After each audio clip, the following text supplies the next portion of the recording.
Hello বন্ধুরা, সবাই কেমন আছো? আশা করছি তোমরা সবাই খুব ভালো আছো। আমিও খুব ভালো আছি। খাই খাই গুবলু চ্যানেলে তোমাদের সবাইকে স্বাগত জানাই। আজকে আমি তোমাদের সাথে শেয়ার করব পনির কোরমার রেসিপি। আমি কিভাবে বানিয়েছিলাম তোমরা সবাই দেখে নাও। এই পনির কোরমাটা দিয়ে আমি খেয়েছিলাম ভেজ পোলাও। তো ভেজ পোলাওয়ের রেসিপিটাও আমি তোমাদের সাথে শেয়ার করব। তো আমি নিয়েছিলাম 200 গ্রামের পনির। তো এটাকে আমি কিউব করে কেটে নিলাম, দেখতে পাচ্ছ। তো এবার একটা প্যানে দিয়ে দেবো সামান্য বাটার, আর বাটারে পুরো পনিরটা দিয়ে একটু লাল করে ভেজে নেব। ভাজার সময় এতে দিয়ে দেবো সামান্য নুন আর সামান্য কাশ্মীরি লঙ্কা। এটা খুব লো হিটে ভাজতে হবে, খুব বেশি হিটে এটা ভাজলে কিন্তু পুড়ে যাবে। তো লো হিটে এটা আস্তে আস্তে লাল হওয়া পর্যন্ত ভেজে নিতে হবে। দেখতে পাচ্ছ ভাজা পুরো কমপ্লিট হয়ে গেছে। খুব বেশি লাল কিন্তু এখানে হয়নি। এই পর্যায়ে পনিরটাকে আমি তুলে রেখে দিলাম। এবার ওই কড়াইতে দিয়ে দেবো সাদা তেল। তেলটা গরম হয়ে গেলে ওতে দিয়ে দেবো আগে থেকে কেটে রাখা পেঁয়াজ। পেঁয়াজটা দিয়ে 2-3 মিনিট ভেজে নিতে হবে। এটাও মিডিয়াম হিটে করতে হবে। পেঁয়াজটা একটু নরম হয়ে গেলে এতে দিয়ে দিতে হবে কাঁচা লঙ্কা। তো আমি এখানে 2টো কাঁচা লঙ্কা ইউজ করেছি, আর 10 থেকে 12টা কাজু বাদাম। এটাকে একদম লো ফ্লেমে করতে হবে, নাহলে কিন্তু তাড়াতাড়ি পেঁয়াজটা পুড়ে যাবে। আমি ঢাকা দিয়ে রেখেছিলাম 2-3 মিনিটের জন্য। পনিরের এই রেসিপিটা তোমরা পোলাও, এমনি স্টিম রাইস, রুটি, পরোটা সব কিছুর সাথে এটা কিন্তু খেতে ভালো লাগে। তোমরা অবশ্যই এটা বাড়িতে একবার বানিয়ে দেখো, খেতে কিন্তু খুবই ভালো হয়। পেঁয়াজটা এখানে নরম হয়ে গেছে। তো আমি এবার এটাকে ঠান্ডা করে মিক্সিতে পেস্ট করে নেব। এবার ওই প্যানেতেই দিয়ে দেবো সামান্য সাদা তেল, আর সাদা তেলের সাথে 1 চামচ বাটার। এটা গরম হয়ে গেছে। এবার এতে দিয়ে দিতে হবে গোটা জিরে আর কিছু গোটা গরম মশলা।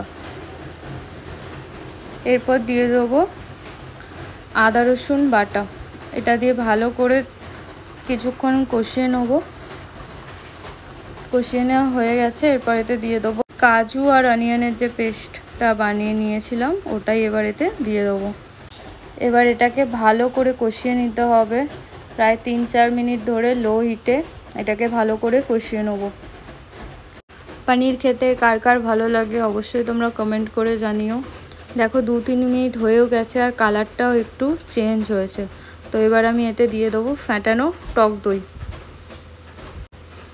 এটাও ভালো করে একটু কষিয়ে নেব। কষানো হয়ে গেছে। এবার দেবো পরিমাণ মতো নুন, গোলমরিচের গুঁড়ো, গরম মশলা আর সামান্য কসুরি মেথি। যতক্ষণ না এটা ড্রাই হচ্ছে ততক্ষণ এটাকে ভালো করে কষিয়ে নিতে হবে। সব কিছু ভালো করে মিক্স করে কষিয়ে নেব। যারা ফেসবুক থেকে আমার এই ভিডিওটি দেখছো তারা প্লিজ আমার ইউটিউব চ্যানেলটাও সাবস্ক্রাইব করে দিও, লিংক দেয়া আছে। আর যারা ইউটিউব থেকে দেখছো তারা ফেসবুক বা ইনস্টাগ্রামে ফলো করে দিও, লিংক দেয়া আছে। ইউটিউবে অনেকেই আমায় জিজ্ঞাসা করো যে আমার নাম কি, কারণ ইউটিউবের নামটা তো আলাদা আছে।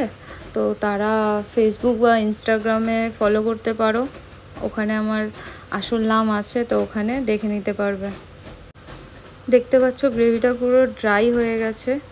তো এবার আমি এতে জলটা দিয়ে দেবো। জলটা কিন্তু গরম জল ইউজ করবে, ঠান্ডা জল ইউজ করলে অতটা ভালো হবে না। তো গরম জলটা দিলেই ভালো হবে। জলটা দেওয়ার পর 1 থেকে 1.5 মিনিট হয়ে গেলে ওতে দিয়ে দেবো একটু ফ্রেশ ক্রিম। গ্রেভি প্রায় হয়ে এসেছে। এবার ভেজে রাখা পনিরগুলো দিয়ে দেবো। খুব সুন্দর একটা কালার এসেছে, দেখেই তোমরা বুঝতে পারবে। আর খেতেও কিন্তু এটা খুবই ভালো হয়েছিল।